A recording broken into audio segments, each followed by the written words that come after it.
Hello everyone, welcome back. My name is Rajni Chaudhary and in this particular video we will be seeing relay testing.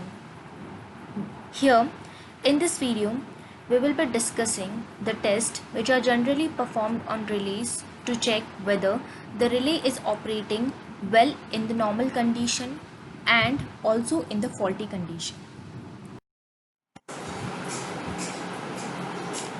Following will be the contents of our video. First, a brief introduction about protection equipment testing. Then, we will be describing the stages involved in the protection equipment testing. Later, electrical type test, auxiliary test, and electromagnetic compatibility test will be discussed. These three tests will be discussed with reference to relays, whereas the first two topics are related to the protection equipment testing. The video will be concluded with references. Starting with the introduction, on general, the various protection devices when being tested present a number of problems, as the various protection devices in the power system are meant to operate only when a fault occurs. Thus, we cannot characterize whether the protection devices applied to the power system will be able to protect the system under a fault condition or not. This can be judged only when a fault will occur in the power system. Thus, the protection devices cannot be tested under normal system operating condition. This problem or this situation can increase in complexity if the various protection devices like a relay or circuit breaker are provided with some kind of software. Thus, this software will make the relay operate only when a fault occurs, and thus we cannot test the relay during a normal operating condition. But the testing is still done to check whether the relay is not operating or operating during a fault condition. The testing of protection equipment is generally divided into 4 stages: type test, routine factory production test, commissioning test, periodic maintenance test.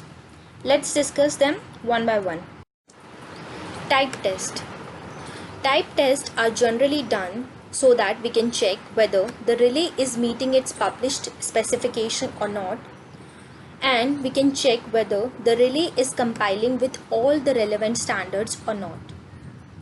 Since we know that the principal function of any kind of protective relay is that it should correctly operate whenever any abnormal condition is seen in the power system. Thus, meeting its published specification and compiling with all relevant standards are must so that the relay can operate effectively under abnormal condition. Also, the type testing of a digital or a numerical relay generally involves the testing of software as well as hardware. Thus, the testing process is quite complicated in digital or numerical relay as compared to a static or electromechanical relay. Routine factory production test. These tests are done to prove that the relays are free from any defects during manufacture. The testing here will take place at several stages during manufacture so that we can ensure that the relay is free from any kind of defect. The extent of testing will also be determined by the complexity of the relay and the past manufacturing experience. Commissioning test. Commissioning tests are designed so that we can prove whether a relay is meeting its particular protection scheme or not. These tests are done prior setting the relay to work. We know that there are various types of relays like overcurrent relay, under voltage relay, under frequency relay. So whether the relay is meeting its particular protection scheme or not is done by the commissioning test. All aspects of the scheme are thoroughly checked here, from installation of the correct equipment through wiring checks and operation checks of the individual items of equipment, finishing with testing of the complete scheme.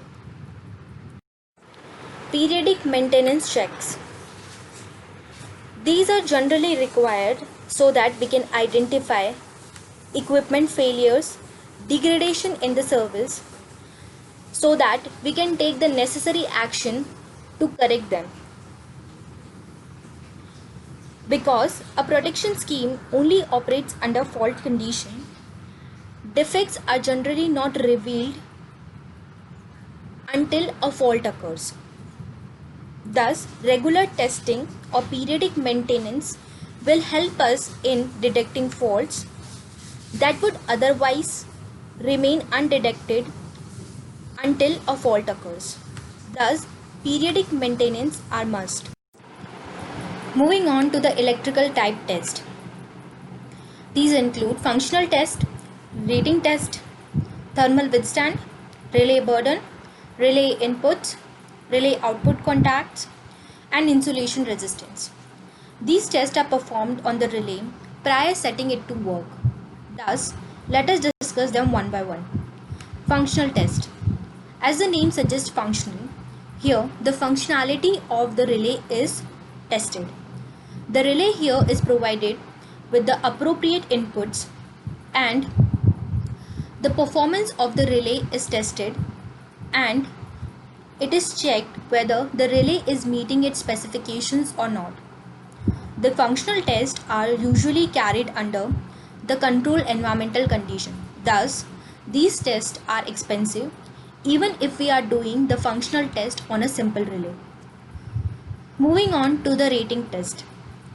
Rating type tests are conducted to ensure that the components used in the relay are within their specified ratings and that there are no fire or electrical shock hazards under a normal load or when a fault has occurred in the power system. Thus, in the rating test, technical specification of the relay is tested. Thermal withstand. The thermal withstand is generally done to ensure that the relay compile with the specified continuous and short-term overload condition. That is, the relay meets all the specific continuous and short-term overload conditions. Relay burden. The burden of the auxiliary supply, optically isolated inputs, voltage transformers, current transformers are measured so that the product compiles with its specification. Relay inputs. Relay inputs are tested over the specified range. Inputs include those for auxiliary voltage, voltage transformer, current transformer, frequency, optically isolated digital inputs, and communication circuits. Relay output contacts. Protection relay output contacts are type tested to ensure that they compile with the product specification. Particular withstand and endurance type tests have to be carried out using DC since the normal supply is via station battery. Insulation resistance. The insulation resistance test is carried out between all circuits and case earth, between all independent circuits and across normally open contacts. Here we check whether all the circuits in the power system, specifically relay, is provided with the perfect insulation resistance. Auxiliary supplies. Generally, the digital and the numerical protective relays require an auxiliary power supply so that it can provide the power to the onboard microprocessor circuitry and to the interfacing opto-isolated input circuits and to the output relays. Thus, the auxiliary power supply can be either AC or DC, which can be provided with the help of batteries, UPS, generators, etc. But these auxiliary supplies may be subjected to voltage, sag or swell problem, short interruptions and voltage variation. Thus, the relays must be designed in such a way that the operation of the relay is still maintained and no damage occurs to the relay even when there is a small disturbance in the auxiliary supply.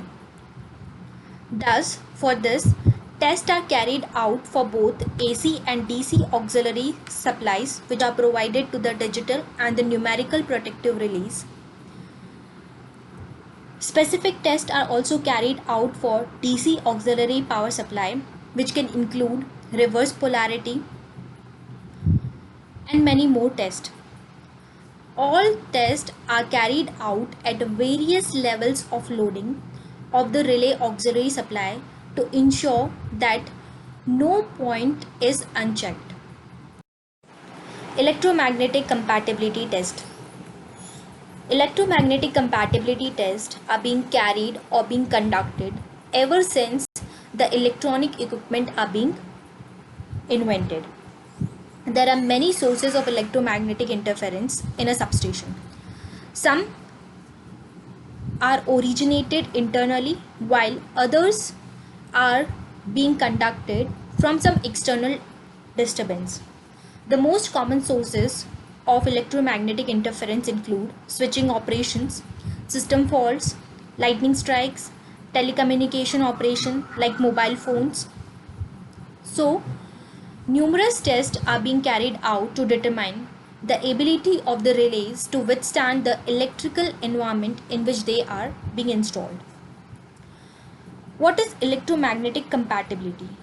It is the ability of the equipment to coexist in the same electromagnetic environment. As said, EMC can cause serious problems and thus need to be taken into account while installing relays. Electromagnetic compatibility tests determine the impact on the relay which is under test of high frequency electrical disturbance of various kinds. The following range of tests are carried out for electromagnetic compatibility. These are the following tests which are being conducted under electromagnetic compatibility test. We are not going to discuss them here. References. Following are the references from where the content of the slide has been prepared. With this, we end here only.